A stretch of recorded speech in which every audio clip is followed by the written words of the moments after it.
लेकिन वहीं देखो जब कोई शादी फंक्शन हो, बाल बच्चे हो या कुछ बड़ा फंक्शन हो और सोना जब घर में आता है तो ऐसा लगता है घर में एक नया मेंबर आया है, मेहमान आया है। जनवरी से लेकर अप्रैल तक 76,000 से सीधे 1 लाख हुआ है। इसका कारण क्या हुआ है, जनवरी से लेकर अप्रैल तक ये इतनी तेजी से सोना क्यों भागा है?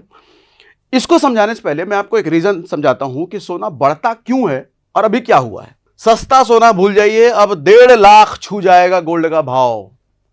1.5 लाख 10 ग्राम सोने का भाव। आप 2025 से अगर आप देखो तो हर वीक आपको सोना एकदम ऊपर की तरफ एक टॉप को दूसरा टॉप तोड़ दे रहा है। इस टॉप को इसने तोड़ दिया, इस टॉप को इसने तोड़ दिया। टॉप का मतलब जो टॉप की प्राइस होती है उसको तोड़ के अगला प्राइस ऊपर का।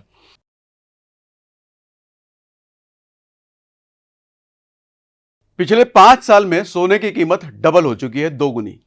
और यकीन मानिए कुछ साल पहले किसी ने नहीं सोचा होगा कि डबल भी हो सकता है 5 साल में सोना। तो आज सोने के बारे में हम वो सब कुछ बात करने वाले हैं जो एक आम आदमी के मन में सोने के रिलेटेड इन दिनों सवाल चल रहा है। सबसे पहला सवाल ये चल रहा है कि सोने में जो इतनी तेजी चल रही है ये क्यों चल रही है, कारण क्या है?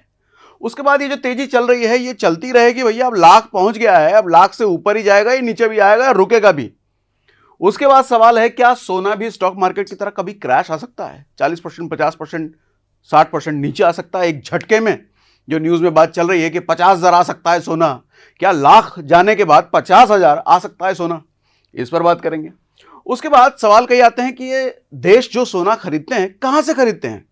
और कोई मंडी बाजार है क्या, कहां जाकर के खरीदते हैं ये? और उसके बाद देश सोना खरीदते क्यों है? देश को कौन सा, देश के प्राइम मिनिस्टर को या देश के बड़े बड़े मिनिस्टर को झुमका गजरा बलिया बनाना है जो कि सोना खरीद करके रख रहे हैं? ऐसा क्यों खरीदते हैं भैया? बड़ा सवाल है ये। और सिर्फ हमारा देश नहीं, दुनिया का हर देश सोना खरीदता है। क्यों खरीदता है, कहां से खरीदता है, और अगर बेचता है तो कहां बेचता है? कोई देश हमारे पास तो आया नहीं पूछने के लिए आज तक कि भैया सोना ले लो हमारा, हमको बेचना है। तो जाते कहां हैं ये लोग बेचने के लिए? तो ये सारे सवाल आज के सेशन में हम पूरा करने वाले हैं। देखो उससे पहले कुछ चीज आपको दिखा दूं। ये सोने का चार्ट है। आज का जो भाव है लगभग 98,000 का भाव चल रहा है। 10 ग्राम सोने का अगर आप लेते हो तो 98,000 यानी कि लाख रुपए आपको पे करना पड़ेगा। हालत ये पहुंच गई है। कुछ आपको फैक्ट अगर दिखाऊं तो 2020 में जो मैंने बोला कि डबल चला जा चुका है लगभग 5 साल में, 2020 में ये 50,000 रुपए के आसपास का सोना हुआ करता था। आज ये लाख पहुंच चुका है। हालांकि ये फोटो पुराना है, यहाँ 87,000 दिखा रहा है, लेकिन आज दिखाया मैंने लाख जा चुका है। तो 5 साल में सोने की कीमत 2 गुनी हो चुकी है, डबल।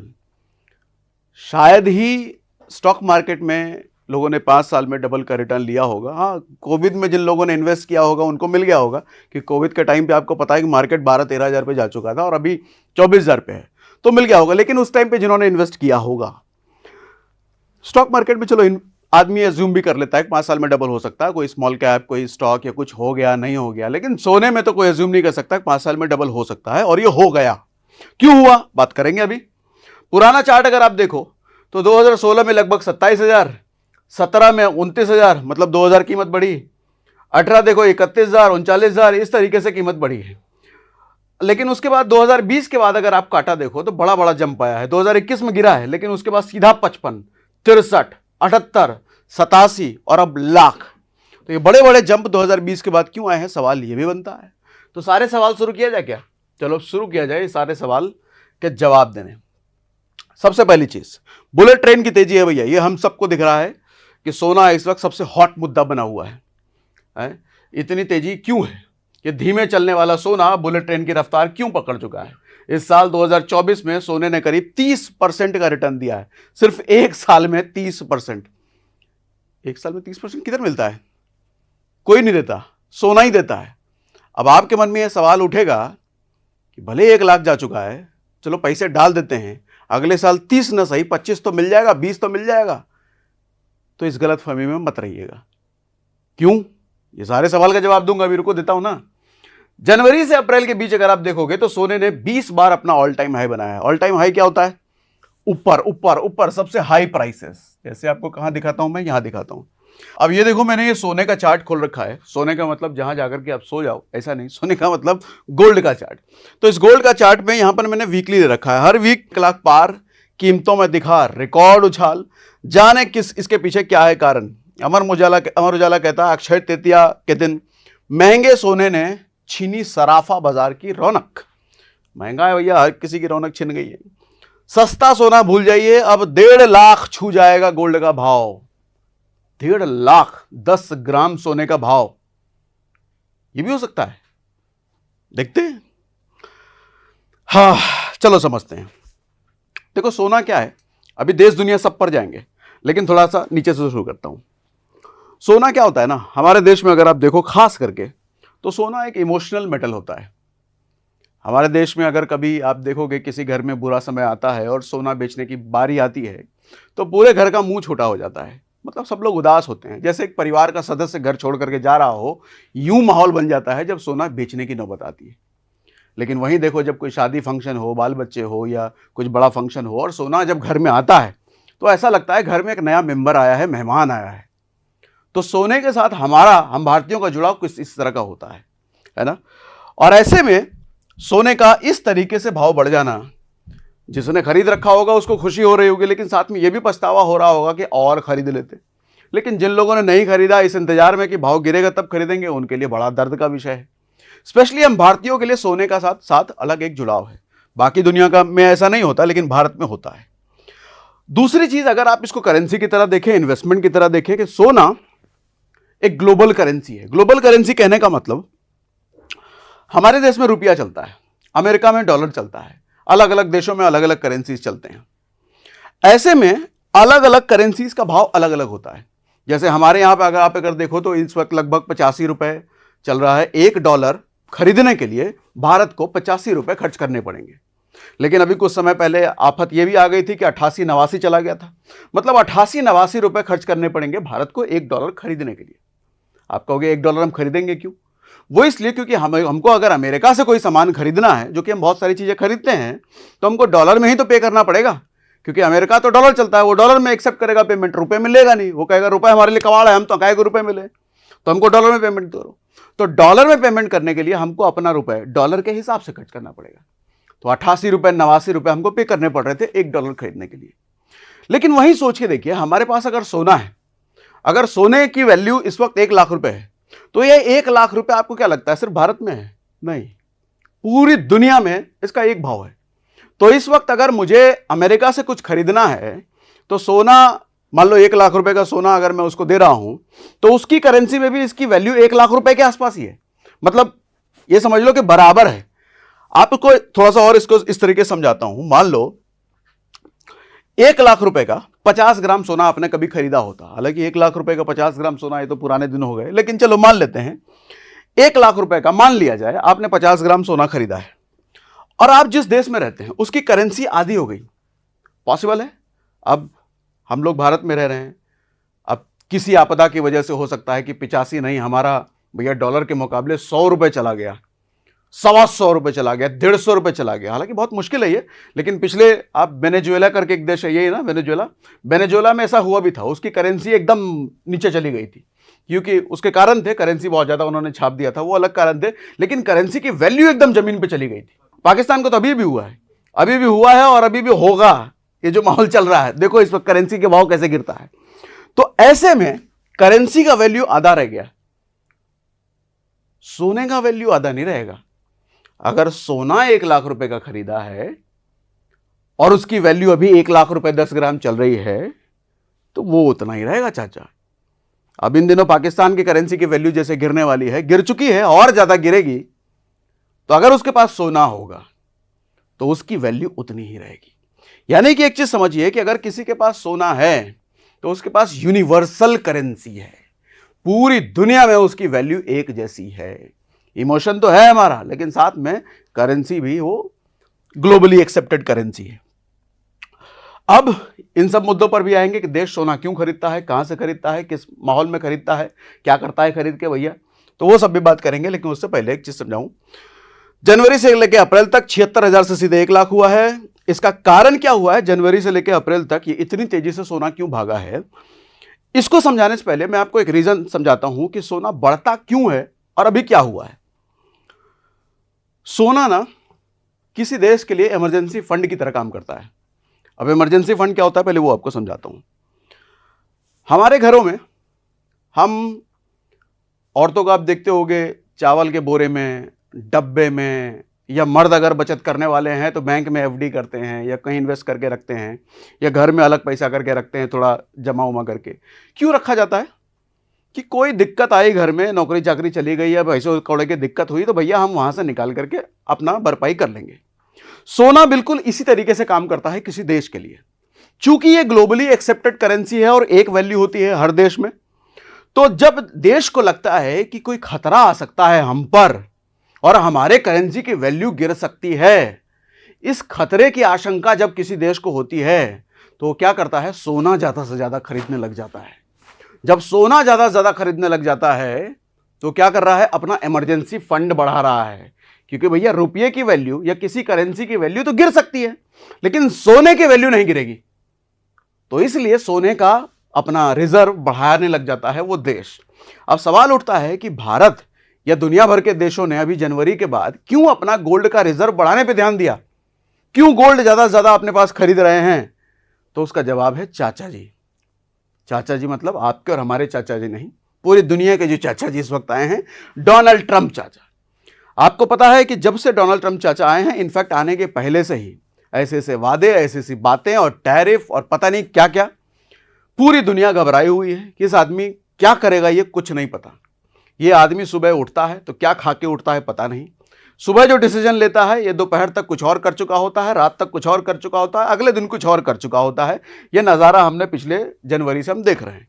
तो ऐसे में पूरी दुनिया को डर है भैया ये जो धतूरा खाया हुआ आदमी है ये कब क्या कर देगा पता नहीं, तो इसलिए भैया अपना रिजर्व बढ़ाओ। अच्छा, वो आदमी भी अमेरिका का राष्ट्रपति है। अब अमेरिका का राष्ट्रपति है तो सबसे वजन वाला आदमी है वो, ठीक है। अब हुआ क्या है? ट्रंप की पॉलिसीज की वजह से डर बना है पूरी दुनिया में, भारत में भी बना। भारत ने भी अपना सोना खरीदना शुरू किया, अलग अलग देशों ने भी खरीदना शुरू किया। किस देश के पास कितना सोना है अभी ये भी दिखाऊंगा आपको, रुकिएगा जरा। उसके साथ रूस और यूक्रेन का युद्ध 2022 से चल रहा है भैया। इजराइल गाजा का टेंशन 1 साल 1.5 साल से चल रहा है। ग्लोबल अनसर्टेनिटी अगर देखा जाए तो इस वक्त लगातार जोरों शोरों पर बनी हुई है, इसलिए सोने का रिजर्व हर देश बढ़ा रही है।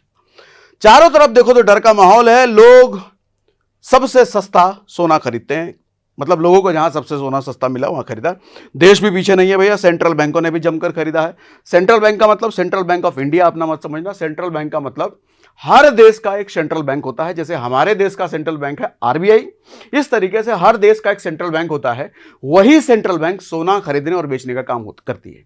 सोना उसी सेंट्रल बैंक के पास राइट होता है खरीदने बेचने का।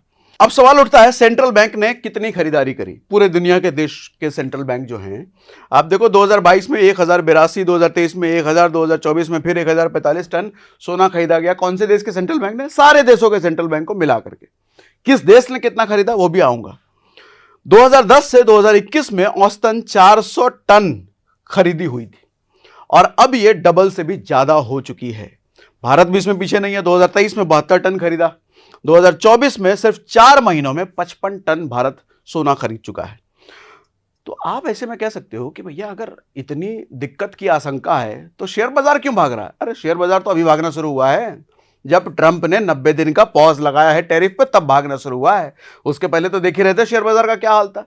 और अभी तो रुको, अभी जो रील पर भी हमने बात करी है, ट्रंप की एक नई मुसीबत आने वाली है। वो इनकम टैक्स को छूट की बात कर रहा है अमेरिकन के लिए, और इनकम टैक्स की छूट की बात अगर उसने करी तो फिर टैरिफ लगाएगा टैक्स की भरपाई के लिए। वो एक शॉर्ट मैंने बनाया, डिटेल वीडियो भी कराया उस पर, दूसरे वाले चैनल पे, सागर सिन्हा डेली, हमारा दूसरा भी चैनल है, उस पर मैं कोशिश कर रहा हूं रोज आपके लिए अपडेटेड करंट अफेयर्स जो स्टॉक मार्केट फाइनेंस से होता है उस पर लाने की, तो उससे भी जुड़ जाइएगा भैया। तो वो मुसीबत अगर आई तो देख लेना बस शेयर बाजार का क्या हाल होता है, फिर गिरेगा। अब ये मत कहना नेगेटिव बात करता हूं, अरे भाई रियलिटी बात कर रहा हूं, अब यही होने वाला है। तो सेंट्रल बैंक कहां से सोना खरीदते हैं? अब ये सवाल, ये कुछ लिस्ट मैंने यहां पे रखी है। इंटरनेशनल मार्केट देखो, जैसे हर चीज खरीदने के लिए मंडी होता है ना, चावल दाल खरीदने के लिए, राशन पानी खरीदने के लिए एक मंडी होता है हर छोटे बड़े शहर में। कपड़ा वपड़ा खरीदने के लिए मंडी होता है, जूते चप्पल खरीदने के लिए मंडी होता है, सब्जी भाजी खरीदने के लिए मंडी होता है। ऐसे ही पूरी दुनिया में सोना खरीदने के लिए भी मंडी होता है। उस मंडी का एक्सेस हमारे और आपके जैसे लोगों का नहीं होता, उस मंडी का एक्सेस देशों के पास होता है, बड़े बड़े, ठीक है। अब वो मंडी का नाम है सबसे पहले London Boolean market association, LBMA इसको कहते हैं, जो कि गोल्ड की ट्रेडिंग करते हैं, यहां पर खरीदा और बेचा जाता है गोल्ड। स्विस बुलियन मार्केट है, अदर सेंट्रल बैंक हैं, जैसे अदर सेंट्रल बैंक से भी खरीद बेच सकते हैं अगर वो बेचना खरीदना चाहें तो। इंटरनेशनल एजेंसीज हैं जिसका नाम है इंटरनेशनल मॉनेटरी फंड, IMF कहते हैं इसको। सर्टिफाइड ट्रस्टेड रिफाइनरी भी है कुछ भी, जो कि ये भी उटपटांग नाम है, जो कि स्विट्जरलैंड में है। तो ये सब वो जगह है जहां पर सोना खरीदा और बेचा जाता है। जब किसी देश को खरीदना होता है तो इनके पास जाकर खरीदते हैं, जब किसी को देश को बेचना होता है तो भी इनके पास जाकर के कांटेक्ट करते हैं बेचने के लिए भैया। अब गोल्ड रिजर्व क्यों जरूरी है, ये मैंने आपको रीजन तो अभी दे दिया, एग्जाम्पल भी देता हूं। 1991 में भारत में एक आर्थिक संकट आया था, मनमोहन सिंह के टाइम पे, आपको याद होगा। महंगाई बढ़ गई थी, पूरा आर्थिक संकट भारत पर आया था। उस वक्त हमारे देश के करेंसी की वैल्यू भी गिर गई थी। उस वक्त भारत ने 67 टन सोना गिरवी रखकर $600 मिलियन उठाए थे, ठीक है। उसके बाद जब इकोनॉमी ठीक हुई तो वो बेसिकली पैसा लेकर के, जो अपना देनदारी था, अपना जरूरत था पैसे उसे का, वो पैसे को यूज करके अपना काम किया गया। हम ऐसा ही करते हैं ना, हमारे घर में जब मुसीबत आती है, पैसे की दिक्कत आती है, तो क्या करते हैं, रिश्तेदार, दोस्त यार, अड़ोसी पड़ोसी से मांगते हैं, अपनी जरूरत को पूरा करते हैं, और कल को जब सिचुएशन ठीक हो जाती है तो उनको वापस कर देते हैं, ठीक। यही देश ने भी किया था, यही उस वक्त भारत ने भी किया था। $600 मिलियन उठाया, अपनी जरूरतों को पूरा किया। उसके बाद जब ठीक हो गया तो अब अपना सोना भी वापस उन्होंने ले लिया, पैसे वापस करके, ठीक है। अब सोने की कीमत का क्या होगा आगे, जरा ये बात करते हैं। 1 लाख पार करने के बाद, अच्छा इससे पहले आपको कुछ डेटा दिखा देता हूं।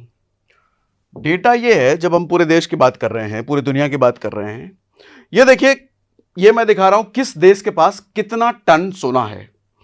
उसमें सबसे नंबर 1 पे आपको दिखेगा United States, as expected. America के पास सबसे ज्यादा सोना है। अमेरिका के पास 8000 टन सोना है, दुनिया में सबसे ज्यादा। और यही वजह है, आप देखो ये दिसंबर बेसिकली 2024 तक का डेटा है, इसने अपना गोल्ड रिजर्व ज्यादा अभी बढ़ाया भी नहीं है। पूरी दुनिया ने इन दिनों बढ़ाया है, लेकिन अमेरिका ने नहीं बढ़ाया, क्योंकि इसके पास ऑलरेडी इतना ज्यादा है भैया, तो इसको जरूरत नहीं है बढ़ाने की। बाकी उसके नंबर 2 पे जर्मनी आता है, 3000 टन है, आधे से भी कम नंबर 2 पे जो है इटली है, फ्रांस है, रशिया है, चाइना है। इंडिया अपना काफी पीछे है, 876 टन सोना हमारे पास है। अब आप पूछोगे ये जो सोना है, ये हालांकि थोड़ा पुराना डेटा है, अभी रिसेंट का आपको दिखाता हूं, कहा गया, ये रहा। अब आप पूछोगे इंडिया के पास अभी जो सोना है, ये इंडिया का फॉरेक्स रिजर्व, अच्छा फॉरेक्स रिजर्व में सोना भी आ गया और डॉलर भी आ गया, तो ये 676 बिलियन का इनके पास फॉरेक्स रिजर्व है। और एज पर डेटा 11 महीने का, ये समझ लो, खर्चा पानी इंडिया के पास है। हम जब अपने घर की प्लानिंग करते हैं तो ये प्लानिंग करते हैं ना, हम जो इमरजेंसी फंड रखा है या FD में रखा है, अगर नौकरी चाकरी चली गई, धंधा पानी चला गया, डाउन हो गया, तो कितने महीने का फंड हमारे पास है जो सर्वाइवल पे हमको दिक्कत नहीं होगी, हमारा घर आराम से चल जाएगा। आराम से चलने का मतलब, घर का अगर EMI है, ये रेंट है, बाल बच्चे का खाना पीना है, या ड्रेस कपड़ा, जो भी खर्चे होते हैं घर के, कितने महीने तक बिना नौकरी चाकरी के हमारा सर्वाइवल चल जाएगा। कोई 3 महीने का रखता है, कोई 6 महीने का रखता है।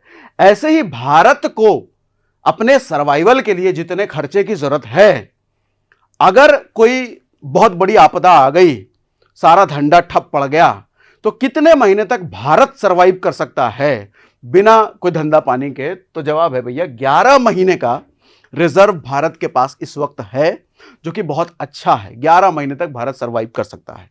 और 1991 में जब दिक्कत आई थी तो उस वक्त सिर्फ 3 से 4 दिन का हमारे पास रिजर्व पड़ा हुआ था। हम भैया देश का खर्चा सिर्फ 3 से 4 दिन तक ही चल पाता, इतनी बड़ी मुसीबत आ गई थी। इस वक्त हम लोग बहुत सेफ हैं कि 11 महीने का खर्चा हमारे देश के पास है। खर्चा का मतलब फॉरेक्स रिजर्व, फॉरेक्स रिजर्व मतलब डॉलर भी आ गया, गोल्ड भी आ गया, और भी जो करेंसीज होती हैं रिजर्व में रखने के लिए जो दिक्कत के वक्त यूज हो सकती है, वो सब है। ठीक है भैया, समझ में आ रहा है मेरी बात? आपको अगर क्लियरली मैं समझा पा रहा हूं तो मुझे कमेंट बॉक्स में लिख के बताइए। ऐसा कोई समझाया नहीं सोने के बारे में आज तक। अब उस सवाल पर आते हैं जो आपके मन में चल रहा होगा कि भैया सोने की कीमत का क्या होगा। ये 1 लाख जो पहुंच गया है, अब 1.5 लाख जाएगा, 1.25 लाख जाएगा, या नीचे 80, 90, 60, 50 भी हो सकता है। तो इसका जवाब है, देखो एक्सपर्ट तो ये कह रहे हैं कि 1 लाख जब गया है तो 1 लाख के आसपास थोड़ा घूमेगा भी, लेकिन मुझे ऐसा लगता है कि ये अभी नीचे आने की पॉसिबिलिटी है। क्यों पॉसिबिलिटी है, इसके लिए आपको ये समझाता हूं। देखो कहां गया एक और ग्राफ, देखो कितना रिसर्च करके लाता हूं आपके लिए। देखो ये ग्राफ ये बता रहा है कि सोने का रिजर्व कैसे कैसे देशों ने कितना कितना बढ़ाया है। ये सबका मिला करके, सारे सेंट्रल बैंक मिला करके है, सारे सेंट्रल बैंक, सारे देशों के सेंट्रल बैंक ने मिलाकर सोने का रिजर्व कब बढ़ाया है, कब घटाया है। ये देखो 2020 के बाद का डेटा है, 2020, 2021, 2022। आप देखोगे 2020-21 के बाद सोने का जो रिजर्व बढ़ाना है वो ग्राफ कितनी तेजी से ऊपर गया है। मतलब 22 से लेकर के 23 से लेकर 24 तक, 25 तक सोने का रिजर्व सभी सेंट्रल बैंक ने बढ़ाया है। क्यों बढ़ाया है अभी बताया ना रीजन। अब 2022 में देखो इतना लंबा ग्राफ क्यों बना। 2022 में इसलिए बना क्योंकि उस वक्त रसिया यूक्रेन का युद्ध शुरू हो गया था, ग्लोबल अनसर्टेनिटी बढ़ी, पूरा टेंशन का माहौल बना। तो देखो सोने का रिजर्व कैसे बढ़ाने पे लग गए सारे देश। और देखो कितना खरीदा, 1080 टन खरीदा गया था सारे सेंट्रल बैंक मिला के। 2023 में वो इजराइल, उसके बाद उसमें देखो 1050, 24 में 1044 टन सोना खरीदा गया। 24 में क्या, हालांकि 24 के लेट में ट्रंप आए, हालांकि 2025 से अनसर्टेनिटी शुरू हुई है, लेकिन 24 में ये सब कंटिन्यू था, कुछ बंद तो हुआ नहीं था। और वो अनसर्टेनिटी का माहौल अभी तक चालू है। तो इस तरीके से सोना खरीदा गया है। अच्छा एक चीज समझिएगा, आप सोने का भाव क्यों बढ़ा है, आपको यहां जवाब मिल गया। कैसे, किसी चीज का भाव कब बढ़ता है, जब ज्यादा खरीदने वाले लोग होते हैं। किसी शेयर का भाव कब बढ़ता है, जब ज्यादा खरीदने वाले लोग उस शेयर में आते हैं, जब ज्यादा लोग उस शेयर को खरीदते हैं तो उसका भाव बढ़ जाता है। जब सोना इतना इतना खरीदा गया है तो भाव तो बढ़ेगा। अच्छा बीच में आपका वो सवाल भी आ गया होगा कि सोना हमने खरीदा नहीं, हमारे पड़ोसी ने खरीदा नहीं, हमारे चाचा ने, मामा ने, किसी ने खरीदा, कैसे बढ़ गया सोने का भाव। देश ने खरीदा भैया, सेंट्रल बैंकों ने इतना इतना खरीदा है, इसलिए भाव बढ़ा है। हमारे आपके खरीदने से ज्यादा फर्क नहीं पड़ता, इतना इतना आप 1000 टन थोड़ी खरीदोगे, ठीक है। तो इसलिए बढ़ा है भाव। और भाव कब गिरेगा, इसका जवाब यह है कि ये जो अनसर्टेनिटी का माहौल चल रहा है, अगर ये बरकरार है तो सोने का भाव, शुरुआत में जो बोला ना 1,40,000, 1.5 लाख जाएगा, वो किसी न्यूज वाले में था, वो भी पॉसिबल है। क्या 1.5 लाख जाएगा? हां बिल्कुल पॉसिबल है। और अभी सबसे ज्यादा फैक्टर तो ट्रंप बनेंगे।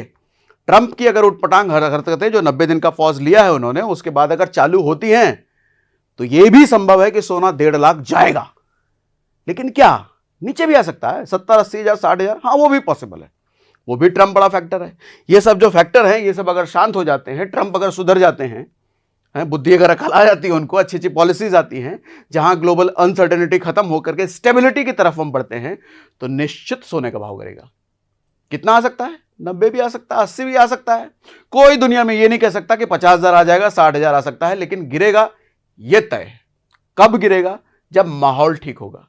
क्या 1.5 लाख जा सकता है? बिल्कुल जा सकता है। क्या 80,000 आ सकता है? बिल्कुल आ सकता है। दोनों हो सकता है। दोनों होने का रीजन मैंने आपको समझाया, ठीक है। अब आओ, अब कुछ लोग कहेंगे अरे सीधे सीधे क्यों नहीं बताते, घटे घटेगा बढ़ेगा। अरे मैं कैसे बता दूं सीधे सीधे, ये तो ग्लोबल ट्रंप चाचा डिसाइड करेंगे भैया, ग्लोबल सेंटिमेंट डिसाइड करेगा। अब सवाल यह है कि क्या सोने में क्रैश आ सकता है? क्या ऐसा हो सकता है कि 1 लाख से सीधा 80,000 आ जाए, सीधा 60,000 आ जाए, सीधा 70,000 आ जाए? तो उसके लिए भी एक एग्जांपल समझाता हूं। 1980 में क्या हुआ था, सोना 850 रुपए डॉलर पर आउंस था। पर आउंस का मतलब क्या होता है, हमारे यहां जैसे सोना तोले में नापा जाता है, वो संजय दत्त का डायलॉग था ना, 50 तोला 50 तोला, तो हमारे यहाँ तोले में नापा जाता है। ऐसे यूएस में आउंस में नापा जाता है। 1 आउंस का मतलब आप समझ लो 28 ग्राम से 30 ग्राम के आसपास होता है। 28 से 30 ग्राम का मतलब 1 आउंस का मतलब 850 रुपए डॉलर पर आउंस चला गया था उस वक्त, मतलब बढ़ गया था भाव इतना। लेकिन जब अमेरिका में इंटरेस्ट रेट 20% हुए, फेड ने इंटरेस्ट रेट बढ़ा दिए ताकि लोग बैंकों में अपना पैसा डालना शुरू करें भैया, है अपना सोना बेचना शुरू करें। और वही हुआ, लोगों ने सोना बेचना शुरू किया। जब बैंकों से इतना इंटरेस्ट रेट मिल रहा है तो लोगों ने बैंक में पैसा डालना शुरू किया। सोने का भाव क्रैश हुआ, गिरा और 300 पे आ गया। 850 से 300 पे आ गया, यानी कि 65% क्रैश हुआ था। अब आपके उस सवाल का जवाब मिल गया कि सोना क्या क्रैश भी हो सकता है? क्या लाख से 60,000 आ सकता है? वो भी पॉसिबल है। क्या लाख से 1.5 लाख जा सकता है? पॉसिबल है। क्या लाख से 60,000 गिर सकता है? वो भी पॉसिबल है भैया। इतिहास बता रहा है ना, और ये सब इतिहास ही दोहराते हैं। अब बॉटम लाइन क्या है, सोना सेफ है। सवाल यह है कि लाख रुपए चला गया, अभी खरीदे कि नहीं खरीदे? सोना आप किसी भी भाव पे खरीदो भैया, सोना सेफ इन्वेस्टमेंट है। और सोना भविष्य में बढ़ेगा बढ़ेगा ये भी तय है। हाँ, ये तय नहीं है कि आपके लाख खरीदने के बाद ये 1.25 ही जाएगा, आपके लाख के खरीदने के बाद भी 60,000 आ सकता है, जो मैंने बताया। लेकिन ये है कि भविष्य में ये लाख से 1.5 लाख भी होगा, 2 लाख भी होगा, 3 लाख भी होगा, 4 लाख भी होगा, ये तय है। ठीक है, ग्लोबल सेंटिमेंट, डॉलर, जियो पॉलिटिक्स पर इसकी चाल टिकी है भैया, डिपेंडेंसी बहुत हाई है। खरीदो लेकिन सोच समझ कर खरीदो, और बेचना भी हो तो सही मौके पर खरीदना। ऐसे में आप पूछोगे रुकें या खरीद लें, तो उसका पूरा रीजन लॉजिक मैंने सब समझा दिया, बाकी अब निर्णय आपका होगा। अगर मैंने आपको दमदार तरीके से समझाया सोने के बारे में, आज से पहले किसी ने नहीं समझाया होगा, तो कमेंट बॉक्स में मुझे लिख के जरूर बताइएगा। हो सकता है मैं रिप्लाई नहीं कर पाऊं, लेकिन हर एक कमेंट पढ़ता हूं, ये आपको पता है। ठीक है, तो आज के लिए इतना ही। बाकी डीमैट अकाउंट खुलवाने का लिंक हमने डिस्क्रिप्शन में दे रखा है, हमारे टेलीग्राम चैनल का भी लिंक हमने दे रखा है, ट्विटर का भी दे रखा है, हमारे दूसरे यूट्यूब चैनल का भी लिंक है, सारे हमारे दूसरे handle, Telegram link, demat account खुलवाने का लिंक, सबका लिंक हमारे डिस्क्रिप्शन में होता है। हमसे दूसरी जगहों पर भी कनेक्टेड रहिए। अच्छा, एक और चीज, जितने लोग स्टॉक मार्केट में ट्रेडिंग या इन्वेस्टिंग करते हैं, आपके लिए हमने एक और चैनल शुरू करा है, बाजार के माहिर। उसका भी लिंक हमने डिस्क्रिप्शन में दे रखा है, या बाजार के माहिर आप सर्च करोगे, ब्लैक कलर के लोगों के साथ आपको यूट्यूब पर भी दिख जाएगा। वहां पर हम अलग अलग ट्रेडर्स को इनवाइट करते हैं, जो अपनी सक्सेस जर्नी, अपनी स्ट्रैटेजीज, अपनी लाइफ जर्नी शेयर करते हैं, ताकि दूसरे लोगों को सीखने का मौका मिले। ये बेसिकली ट्रेडर्स एम्पावरमेंट टाइप का एक चैनल है, जहां पर हम ट्रेडिंग, स्टॉक मार्केट इन्वेस्टर्स, उनको एम्पावर करने का काम करते हैं। वहां पर मैं आपको नहीं दिखूंगा, लेकिन वहां पर हम अलग अलग ट्रेडर्स और इन्वेस्टर्स को इन्वाइट करते हैं। तो वहां पर जरूर कनेक्टेड रहिए, ताकि आप और ज्यादा सीख पाएं स्टॉक मार्केट के बारे में, ट्रेडिंग के बारे में। ठीक है जी, चलो आज के लिए इतना ही।